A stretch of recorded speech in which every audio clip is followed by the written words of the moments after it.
As the Second World War progressed, the Germans found themselves recruiting further and further afield. In the previous video in this series, I covered the thousands of Muslim volunteers from the Soviet Union in the East. The Bosnians, however, are far better known. Most will have seen one or two of the more famous images of the Bosnians wearing their fezzes.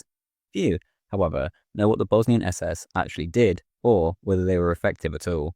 This, then, is the complete history of the Bosnian SS. A couple of things before we begin. First of all, a quick disclaimer. This video is purely a work of history and is in no way, shape, or form political. Please do not overthink it and turn it into something it is not. Thank you. Secondly, a gigantic thank you to those of you who have signed up to my Subscribe Star or as YouTube members since my Patreon was randomly banned. That was a huge hit for the channel, and I've only been able to carry on due to your kind support, and I simply cannot thank you enough. For those of you who were previously signed up on Patreon or considering becoming a member, please do consider doing so. It goes a long way. Even the lowest tier helps immensely. Thank you.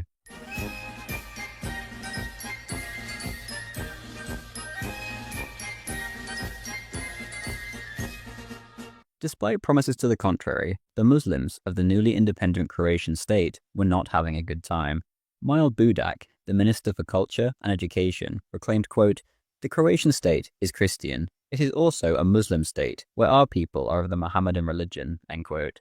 In reality, however, only 2 of the 20 state ministers and 13 of the 206 people's representatives were Muslim.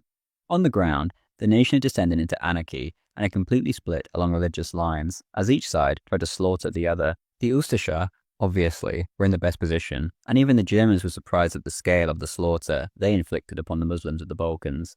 Things had slowed down in late 1941, but the tit-for-tat killings just picked right back up again in the new year, throughout the summer and autumn. The Germans felt that only they could keep order in Croatia, but with so many men tied up in Stalingrad, it would obviously be a ridiculous idea to bother with a sideshow like Croatia. With this in mind, Himmler proposed the idea of creating a Bosnian division to fight partisans on their own turf. The Bosnians, Himmler said, were not actually Slavs, but rather the descendants of Aryan Gothic invaders. Hitler approved of the idea, and Himmler sent off SS Obersturmbannführer Lech to meet the local German envoy in Croatia. The Islamic religion itself was actually part of the draw for Himmler. He once remarked to Goebbels, quote, "I have nothing against Islam, because it educates the men in this division for me and promises them heaven if they fight and are killed in action. That's a highly practical and attractive religion for soldiers," end quote. From his prior experience in the East, Himmler knew how important the spiritual well-being of his men was. With this in mind, 2 SS schools were set up to train imams, one at Dresden and one at Göttingen. This was not all. Himmler also enlisted the help of the Grand Mufti of Jerusalem. In early 1943, al-Husseini, the Grand Mufti, gave a speech regarding the Muslims of Bosnia. Quote, "The hearts of all Muslims must today go out to our Islamic brothers in Bosnia, who are forced to endure a tragic fate. They are being persecuted by the Serbian and communist bandits. They are being murdered, their possessions are robbed, and their villages are burned. England and its allies bear a great accountability before history for mishandling and murdering Europe's Muslims, just as they have done in the Arabic lands and in India," end quote. This was mere days before the planned conference to launch the new division. The Croats were obviously less than happy about the whole ordeal, and perhaps quite rightly viewed the situation as a threat to their own flimsy sovereignty. A nation with flimsy sovereignty, however, is in no position to make demands. The unit's creation went ahead. SS Obergruppenführer Arthur Martin Phillips was the man who Himmler and Gottlob Berger, the father of the foreign SS, chose for the job. The man himself didn't view himself as fit for the job, but regardless, he was won over and came to an agreement with the Croats, which allowed his recruiting efforts to begin on the 20th of March, 1943. Phillips' recruits swept across Bosnia with a clear message. The glorious tradition of the old Austro-Hungarian Bosnian regiments was being reborn, they said. On top of this, the new unit would bring security for the Muslim communities, who were beset on all sides by the Chetniks, partisans, and Ustasha. Within less than a month, 8,000 men had volunteered. Perhaps the biggest recruiting tool of all was the state of civil war within the country. Every time the Ustasha, partisans, or Chetniks targeted the Muslim community, a flood of young Muslims would sign up for what they believed was the best defense they could get: German uniforms, German training, and German weapons. True to his word, the Grand Mufti turned up on the scene too and toured Bosnia from the 30th of March until the 14th of April. He met with local Muslim leaders and spoke in mosques, exhorting his audience to take advantage of the German offer and join the division. The recruits were sent towards Waldflecken, northeast of Frankfurt am Main. Already, a new commander was brought in the form of SS Standartenführer Herbert von Abwehrser, an imposing Austrian who was considered a good fit to answer the cultural sensitivities of the Bosnians. Initially, the division started out with the name Croatian SS Volunteer Division. This was due to the Croatians not wanting any overt references to a separate Bosnian Muslim identity. A series of other names were used until eventually, in May 1944, the name 13th SS Mountain Division Handschar was settled on. The name is a strange one, but a Handschar is the Arabic word for a type of long dagger. Gottlob Berger himself was the one who suggested the name. Due to inadequate facilities in the Balkans, a request was made to Berlin for the unit to be moved elsewhere. On the 6th of June, headquarters in Berlin responded and said that the SS Handschar was to form up in occupied France. The logic was fairly simple. In France, there was much better facilities, and the recruits could be trained unmolested by the growing partisan menace. The recruits did not see things this way. They had signed up to protect their families and homes, and now they were being whisked off to France. In their mind, they were abandoning their loved ones during a time of desperate need. Whenever news came of an attack on a Muslim village back in Bosnia, morale, quite understandably, took a huge dip. Regardless, the location chosen was the departments of south-central France, and from the 1st of July, transports of volunteers began to arrive from their staging points further east. A new commander had now since taken charge too, in the form of Colonel Carl Gustav Sauberweg, who had been brought over from the army. Sauberweg was a strange fit. He was not a member of the Nazi Party, did not speak Serbo-Croat, had not served in a mountain formation before, nor had he served in the Balkans, or with foreign volunteers of any kind. More importantly, he had never commanded a division before. He did, however, have an Iron Cross second and first class to his name from the Great War and had proven himself in the current war. He immediately made quite the impression, and soon enough he was roaring around the French countryside in his staff car, injecting pace and belief into the division. He formed a real bond with the officers and men, and veterans would still end up looking back fondly decades later.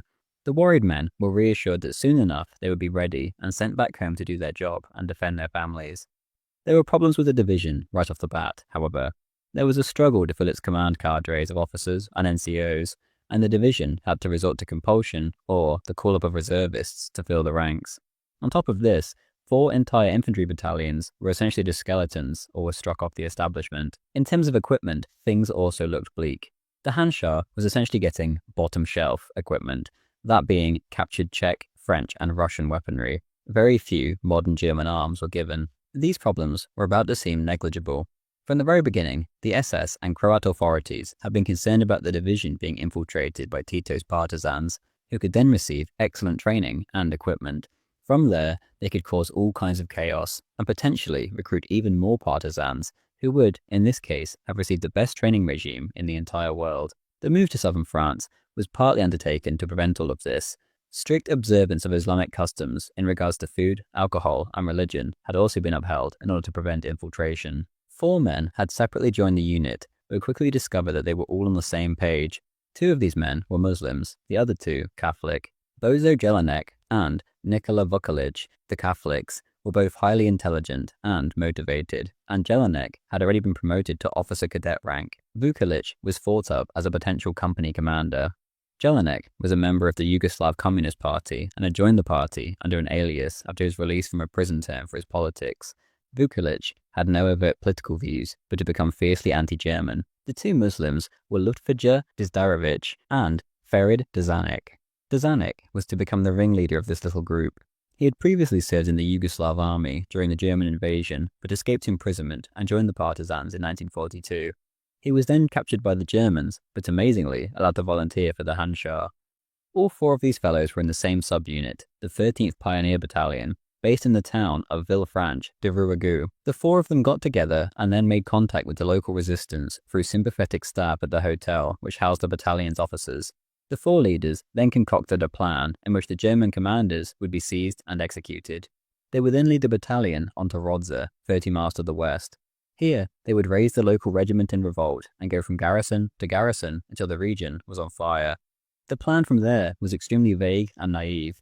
They couldn't decide whether to head for the south coast and escape to Allied North Africa, or whether to make a dash for the Alps and then go back into Croatia overland.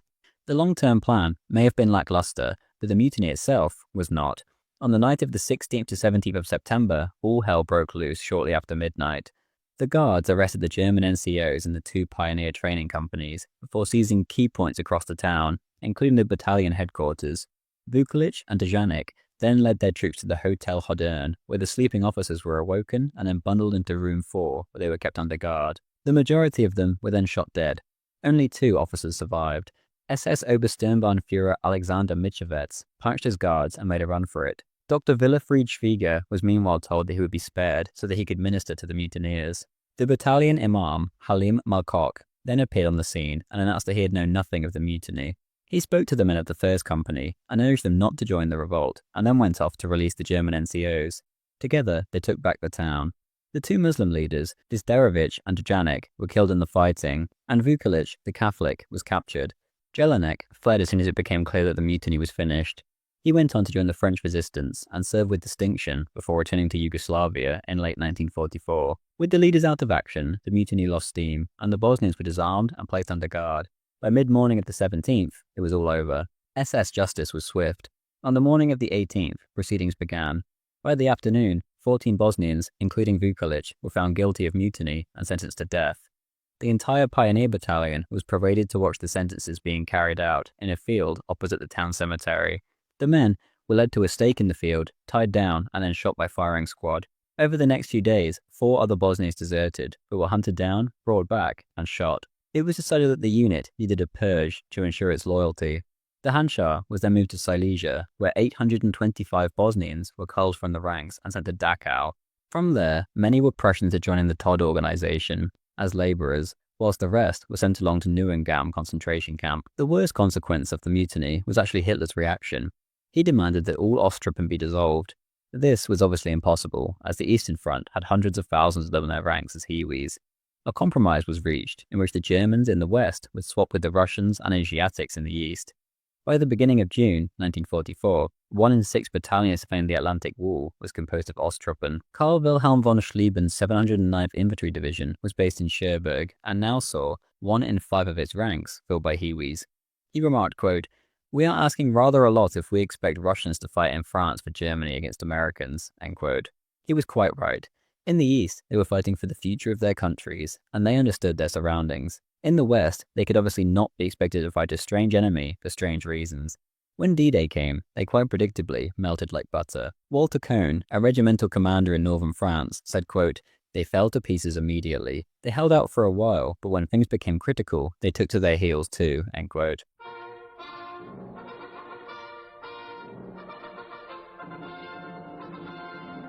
By the 1st of October, the Handschar was moving by rail to its new home in the northeast. Despite a recent recruitment drive, which had brought in another 1,000 Bosnians, the unit was still struggling to fill its establishment.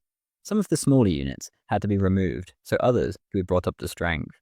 A new draft of German officers and NCOs was also brought in, which gave some life to the division, and they were able to stitch things back together after the disaster in France. Within a few months, the unit was actually looking nearly combat ready, and the festivities of Bayram to celebrate the end of Ramadan were greeted with much jubilation. The divisional imam, Abdullah Muhasilovic, addressed his men, quote, "As we observe this Bayram feast with good food and even havla, an entire army of our brothers, our refugees, wander about from city to village, wrapped in rags, barefooted, hungry, and cold. Their Bayram feast will be spent in misery and distress. It is even sadder that Chetniks and partisans carry on their activities, murdering and plundering wherever they go. But we call out to them, you can murder and plunder, but the day will come when the tables are turned. And to you, dear and beloved Bosnia, we appeal to you, our beloved parents, wives, and children. Be patient and ask our God that we finish our training quickly. We will then return and thrash our enemies with the courage of lions and liberate our cities and villages, our Bosnia," end quote. They wouldn't have to wait long. On the 21st of November, Himmler visited the division and was thoroughly impressed, as was the Grand Mufti. By the beginning of December, the division's strength was 21,065 men. There was still the old problem of a lack of officers and NCOs, however. Regardless, it was almost time to go, and the men had gotten about as much training as they needed. Meanwhile, back home in Croatia, the country was in a state of anarchy. The government could barely feed its citizens, let alone tackle Tito's partisans. The Italians had now since switched sides, and the situation became even more complex. Thousands of relieved Italian soldiers simply tossed down their weapons and headed for the Adriatic coast in order to get home. The partisans simply swept into the void and emptied the arsenals. Some Italians were even pressed into teaching the partisans how to use their newfound heavy weapons, including artillery, mortars, heavy machine guns, and even light tanks and armored cars. Meanwhile, almost a year to the day since their formation, the Handschar began arriving back in Bosnia in February 1944. On entering Croatia, the train slowed down and inched carefully forwards as the crew kept watch for mines. When the train did finally stop, the unit immediately got into a defensive formation in case of attack. This was nothing like France, with its wide open spaces. In Bosnia, the unit would have to stick together to survive against the partisan horde. The Handschar's mission was to be the destruction of the partisans in northeastern Bosnia between the Sava, Bosna, Spreka, and Drina rivers, secure agricultural production, and safeguard the Volksdeutsch enclave around Srem to the north. Their first task was to clear the Borsut forest, a marshy and heavily wooded area a few miles south of Sid, which had been in partisan hands for a long time. On the 10th of March, at 4 a.m., the SS Handschar went into action for the first time. Supported by heavy artillery, they pushed forwards and took town after town. The partisans quickly realized that they were outmatched and looked for an escape route. Using local boats, the majority of them crossed the Sava River and disappeared into the woods. Within 3 days, it was over. 573 partisans had been killed and 82 had been captured, but up to 2,000 had escaped. Despite the operation's limited success, the Handschar had performed well. With Borsut Forest temporarily cleared, it was time to cross the river and head to the division's main recruiting area. The unit, then, would be fighting for their very homes. With the Italian betrayal and the Croatians in disarray, the area had now since been overrun by Tito's forces. This was exactly what the men of the Handschar had signed up and trained for. Before their crossing, Sauberweg wrote an open letter to his men. Quote, "We have now reached the Bosnian frontier and will begin the march into the homeland. I was recently able to travel through almost all of Bosnia. What I saw shocked me. The fields lay uncultivated, the villages burned out and destroyed. The few remaining inhabitants live in cellars or underground shelters. Misery reigns in the refugee camps as I've never seen before in my life. This must be changed through swift and energetic action. Before long, each of you shall be standing in the place that you call home, as a soldier and a gentleman, standing firm as a defender of the idea of saving the culture of Europe, the idea of Adolf Hitler. I wish every one of you soldiers luck, and know that you will be loyal until the end." End quote. On the 15th of March, Operation Sava was launched, and a huge artillery barrage was fired at the dug-in partisans so the Bosnians could cross the river. At some crossing points, resistance was light, and the Bosnians took the nearby towns with ease. At others, however, the Bosnians were fighting from the moment they crossed, and were pinned down in heavy fighting. Regardless, they were up to the task, and the communist counterattack on the 17th was repulsed with heavy losses. 201 partisans lay dead in the field. Further counterattacks were launched, and all were failures. One partisan commander wrote, quote, "On the 19th of March, we were ordered to take Zabrud. The enemy had dug in, and we were unable to dislodge them. We fought until noon, when our ammunition was exhausted. The enemy pressed the attack, but we had to escape. We had heavy losses. In these 4 days, the brigade suffered 50 dead, 82 wounded, and 40 missing." End quote. By the 20th, the partisans had retreated south, leaving their dead behind. The Bosnians wanted to keep on pushing, but it was time to consolidate. Regardless, Operation Sava had been a great success. Jonathan Trigg writes of the division at this time in his book, Hitler's Jihadis, quote, "Overall, the SS Handschar had performed well. Many accounts of the Muslim SS Handschar state plainly that the formation had no redeeming military qualities, never did anything other than commit atrocities, and definitely didn't carry out successful operations in the face of stiff opposition. Signpost and Sava prove this is a modern myth. True, the Bosnians were not up against the might of the Red Army, but they had not been trained or equipped for that theatre. They were an out-and-out anti-partisan division, conceived to fight Tito, and the month of March 1944 was their baptism of fire. In that time, they had cleared the notorious partisan stronghold in Borsut, made an opposed river crossing of the Sava, south, back into Bosnia, and then advanced against dogged resistance to the foot of the Međevica mountains. In so doing, they had killed, wounded, and captured hundreds of partisans, and completely changed the military situation in northeastern Bosnia. What was previously a communist stronghold was now the hunting ground of Germany's first ever Muslim SS division." End quote.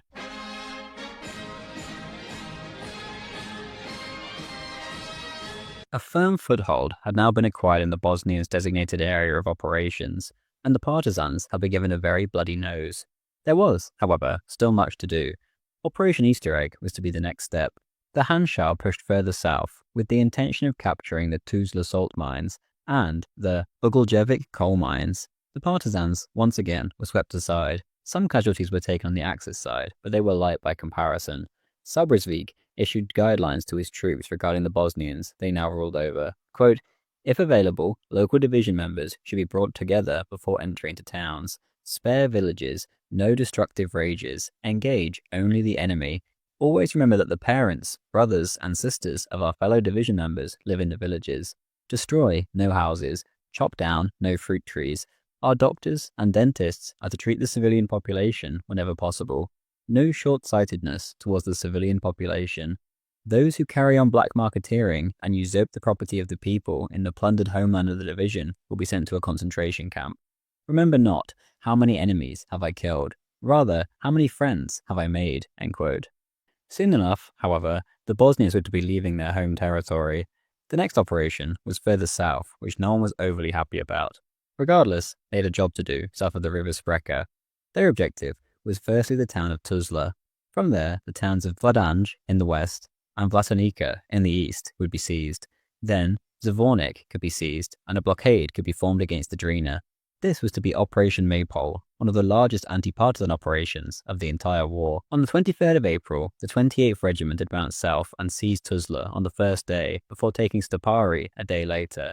Elsewhere, Zvornik was seized and a line was set up between the town and Tuzla to stop the partisans heading north. The partisans were being hit on all sides by the Handschar amongst others, but as always, large numbers of them were able to escape thanks to the terrain.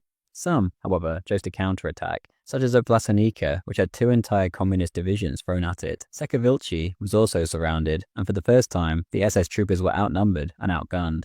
The situation in Vlasenica quickly became critical, and casualties were mounting. Thankfully for the beleaguered defenders, however, they were relieved on the evening of the 28th, and the partisans suffered heavy losses. The next morning, the relief force headed for Sekavilci, in which a single company of Jaegers was somehow holding out. Just as they were on their last legs, the relievers arrived. The partisans, however, were in no mood to retreat. For once, they stood and fought. The Handschar threw everything at the partisans. In the end, it paid off, and the day was won by the SS, and the partisans were sent reeling. The operation was closed on the 6th of May and declared a great success. The partisans had lost 956 men killed, and 96 had been captured. The partisans' 3rd Bosnia Corps had suffered a casualty rate of around 10% and failed in its mission of crossing the Drina to support their comrades in western Serbia. Tito's men were scattered, but by no means finished. Follow-up operations identified a concentration of several brigades worth of them in the Majevica Mountains. Determined to build upon the success of earlier actions, Sobovig resolved to launch a full divisional assault. On the 17th of May, the leading units headed into the hills for Operation Maybell. The partisans took a beating right away and were rapidly swept from the heights, taking severe casualties in the process. A relief attempt was beaten back by the Handschar, and the divisional artillery pounded the partisans. By the 18th, it was all over, and the partisans that could slip away did so. The rest were dead or sent as prisoners to Ustasha concentration camps. With Maybell swiftly wrapped up, the Handschar's first campaigning season had come to an end, and the unit returned to their home ground north of the Spreka River for garrison duty. Sabrisvik reported of the current situation, quote, the territory between the Sava, Bosna, Spreka, and Drian rivers is now free of the Bolshevik terror. The enemy has been driven out with the heaviest losses. Scattered groups of defeated or expelled mobile enemy forces attempting to return shall be destroyed immediately. All local communist organizations have been eradicated through the elimination of all sponsors, organizers, and commissars, among these many Jews. End quote. A week after the Handschar began its recovery, the Germans launched Operation Knight's Move in an attempt to assassinate Tito. The parachute operation was a fiasco. Only 200 of the 600 paratroopers were alive and unwounded when the relief force arrived, and all that was found of Tito was a marshal's uniform which he had forgotten in his haste to escape. The last gamble to win the partisan war had failed. Soon enough, Germany's enemies launched Operation Overlord and Operation Bagration. The Balkans now became even more of a sideshow than before, and Tito's forces immediately took the offensive. The country went up in flames almost overnight, and northeastern Bosnia was no exception. Tito's 3rd Bosnia Corps organized itself into 3 columns and headed into the Handschar's home turf. The Handschar's reaction was known as Operation Full Moon. 2 Jaeger regiments with artillery support were to strike north and pin the attacking partisans to the Drina River. German intelligence, however, was faulty. There were far more partisans than the Germans had initially reckoned. Chaos reigned as the Handschar assault became confused and hopelessly muddled with the partisan spearheads. SS Hauptsturmführer Hein Driesner's battalion took up a position in the hills, covering Le Pas. Nothing but a quiet night was expected on the 8th of June. The partisans knew of Driesner's location, however, and they pounced with a full-on assault. Coordinated defense broke down almost immediately, and the battalion disintegrated. Those who could flee did so, and the rest was slaughtered. Communications between the subunits was non-existent, and so Driesner was unable to warn of what was to come. 7th Battery's 80 men were suddenly swamped by 1,000 partisans and slaughtered despite fighting bravely for 4 hours.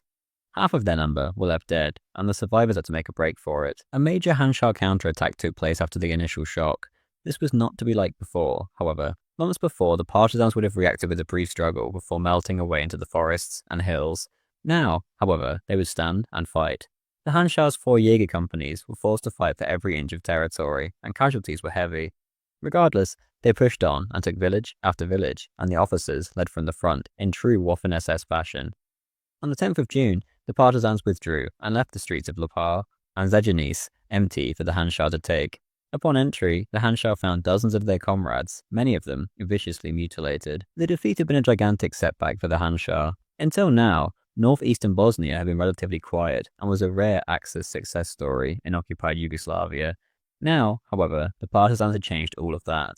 The Handschar had seen horrifying losses. A full quarter of its entire infantry strength had been obliterated in a few hours. One Handschar officer recalled that Le Pas had, quote, haunted the entire division. Regardless, the communists were pushed back over the Sprecher River, and Salbersweg could report on the 12th of June that the partisans' 3rd Bosnia Corps had been defeated and lost 1,586 men killed in just 4 days. This was only half the story, of course. The Handschar lost 205 men killed, 528 wounded, and a further 89 missing. This was over 5% of the division's entire strength. With the Allies making gains in Normandy, and the Soviets going from strength to strength in the east, the Handschar began to feel extremely uneasy. The tide had completely turned, and morale had been shattered. The good times, it seemed, were over.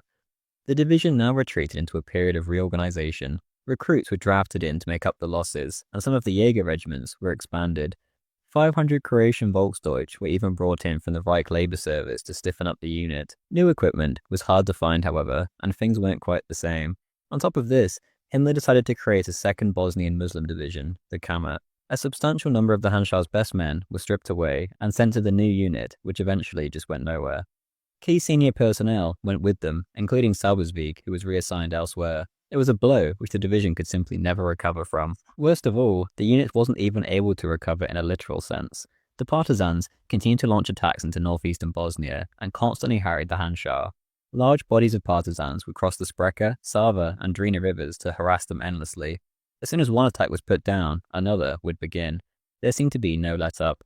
SS Standartenführer Desiderius Hampel was now in charge of the division, and he was not content with merely reacting to the partisans. In an attempt to put Tito's men on the back foot, he ordered the planning of Operation Flypaper to seize and destroy the partisan airstrip in the Osmaki area, which was being used for resupply by the Allies. Operating with the Chetniks, the Handschar launched an attack which lasted a single day. The airstrip was destroyed, the communists withdrew, whilst losing 42 men killed in the process, and the Handschar suffered only 4 deaths. Next, the unit was to head towards Sekavilci, which was acting as a supply base for the partisans across eastern Bosnia. Operation Wild Rose began on the 17th of July, and immediately ran into fierce resistance in the mountainous terrain. The main partisan division did have to give way though. The sheer weight of the SS offensive was too much to bear. By the 23rd of July, they were fleeing the area, and despite fighting bravely, they had suffered horrible losses. 947 partisans lost their lives, and the rest had to run for it. The Handschar then began a systematic search of the partisan tunnels, which were supposed to be their bases. Initially, they found nothing, and it seemed as if the entire operation had been one big distraction. Persistence paid off in the end though, and a series of tunnels was found, which included a map of secret locations. The teams then found out and discovered all there was to find. The bounty was gigantic. After several days, an anti-tank gun, 2 mortars, 22 machine guns, 800 rifles, and 500,000 rounds of ammunition had been found. The partisans had spent 2 entire years building up this network of hidden bases, only for the Handschar to destroy all of them within days. There was no time to rest. Tito was moving large forces from Bosnia down towards the Serbian border in order to support an offensive from Montenegro in the south. The Germans responded quickly and attempted to encircle and destroy the Bosnian partisans being used in the offensive. Operation Mincemeat kicked off on the 4th of August, and the result was the same as always.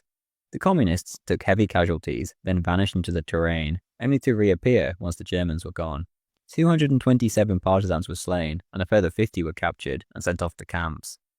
All of these offensives were dealing damage, but the knockout blow continued to elude the Germans, and at the end of the day, this was what mattered against partisans.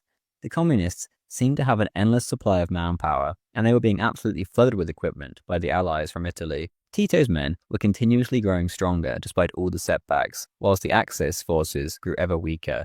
The Handschar were killing the partisans at a rate of 10 to 1, yet it meant nothing without the killer blow, which never came.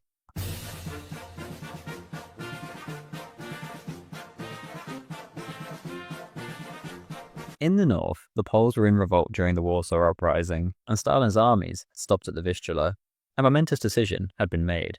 The Red Army would focus on Germany's client states and then the Balkans instead. On the 4th of September, Tito ordered another general offensive, and once more, the Handschar found themselves under attack from their nemesis, the 3rd Bosnia Corps. Village after village came under attack, but as usual, fierce SS counterattacks were sent in. This was not to be a rerun of the same old successful operations, however. The Allies had flown in massed air attacks against key transport and supply routes in the Balkans in order to hinder the German withdrawal from Greece. Desertion had become endemic, and by the second week of September, the Handschar was withdrawing northwards towards Bricko on the Sava River. Since the 1st of September, the division had lost over 2,000 men to desertion, and disintegration was becoming a serious possibility. An amnesty was offered by Tito, and several hundred more deserters went right over to the 3rd Bosnia Corps and fought alongside their old enemies. The southern half of the secure zone had been handed over to the 12th Ustasha Brigade, and on the 17th of September, the entire formation deserted to the partisans. The Germans were left with two choices. They could either import 2,000 Germans into the ranks to shore up the division, or it could be disbanded altogether, and the Bosnians could be handed over to the Ustasha. The division's weapons and German personnel could be used as replacements for Waffen SS formations in Hungary. When this idea was brought before Himmler, however, he exploded. The only problem in his eyes was strong leadership, and he demanded that the Handschar not be dissolved.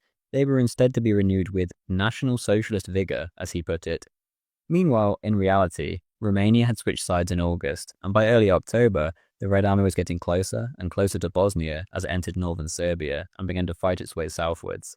Tito was a communist, but no Stalinist, and he wanted to liberate as much of his own country as possible before the Red Army got there. With this goal in mind, he continued to throw his men at the Handschar, who desperately tried to hang on. There was some success amongst the misery.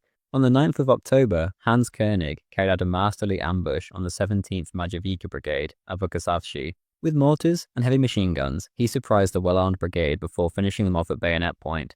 67 communists were killed, and the survivors were scattered, leaving their equipment behind. An entire brigade had been crushed. The overall picture, however, still looked gloomy. By mid-October, the situation was so perilous that the Germans had no choice but to transfer the Handschar north into Croatia proper in order to help them hold the line. They were to leave their families, who they had been protecting, behind them. The decision was taken knowing full well that it would probably trigger mass desertions. Within a couple of days, Regiment 27 alone lost 642 men who simply took their weapons and headed home to face the inevitable retribution from the communists. This way, at least, they could perhaps defend their families. SS Oberstarführer Bruno Berger, who had been posted to the division due to his knowledge of Islam, said of the situation, quote, "They deserted with all of their equipment. The reason that they gave for their desertion was that they were needed to defend their homeland, and taking them away went against all the promises they had been given." End quote. The division was now so weakened that it was referred to as Waffenverband Handschar. Entire subunits are simply packed up and walked, or in some cases, driven back to Bosnia. The supposedly elite Divisional Staff Security Company of 101 men mutinied en masse at the urging of their imam and took everything, including its anti-aircraft guns, with it. There was now only around 10,000 Bosnians left in the division, and Himmler at last decided to see reality. He ordered a reorganization of the division. They were to be disarmed and their weapons given to German units, except for a small minority who were considered to be unswervingly loyal. The other Bosnians were to be formed into Labour battalions or sent as Hiwis to other formations. On the 25th of October, this delicate operation went off without a hitch. The Handschar had overnight gone from a majority Muslim division to one in which Muslims made up only half of its strength. On the 9th of November, the remnants of the Handschar were ordered into Hungary and onto the offensive at the front at Batina. The Bosnians' task was to wipe out a Soviet bridgehead. Thanks to Luftwaffe support, they were actually successful, and the Russians would push back, almost to Apatin and Batina on the 12th of November. By the 20th, however, the Red Army had put down pontoon bridges and were flooding over the Danube. There were simply too many of them, and soon enough, the men were fighting for their lives. Hans Koenig's predicament was typical of the situation. His citation for the German Cross in gold reads, quote, "After Koenig's battalion withstood 5 days of the most difficult offensive fighting against a vastly superior foe and sustained bloody losses, the enemy broke through positions situated to the west of the battalion sector after the last company commander was killed. In spite of the hopelessness of the situation, Koenig personally led 11 of his men in a counterattack and threw the enemy back. The foe answered with the fire of their heavy weapons on the breaking point, killing 10 of the men and seriously wounding another. Koenig, himself wounded, held the position single-handedly with hand grenades and ammunition brought forward by his messenger. He held the enemy long enough for his shattered battalion to consolidate and reorganize in a new position, 100 meters behind the breakthrough point." End quote. Bravery was not enough. On the 21st, the Germans were swept aside by the sheer mass of Soviet troops. By this point, only a few Muslims were left in the ranks, and the remnants were sent off to the Margaret position defensive line, stretching from Lake Balaton in Hungary to the Croatian border, where the unit was involved in bitter fighting into the new year and well into February 1945. The now barely recognizable unit then took part in Germany's final offensive, Operation Spring Awakening in Hungary. The Handschar, however, only played a very minor part. On the 24th of March 1945, the Handschar had only 9,062 troops on duty, only 3,770 of whom were combat ready. 5 days later, the Soviets launched their own offensive, and the Handschar was sent into a long retreat, along with the other German units in the area. Casualties mounted, and by the 6th of April, the Red Army was over the Austrian border. The unit's last shots of the war were fired at Kiesmendorf on the 19th of April as they repulsed a Soviet attack. The remaining Muslims, led by the Imams, asked to be free from their oaths, allowed to return home. The request was accepted, and Himmler's last Bosnians headed off on their almost certainly doomed march home. Thank you very much for watching. I hope you enjoyed this video, and if you did, then please do leave a like. It helps immensely. An especially big thank you to those of you who have subscribed to me on Subscribestar or signed up as a YouTube member. Without your kind support, I wouldn't be able to make these videos for a living, and I cannot possibly thank you enough. Even the lowest tier helps immensely. Thank you.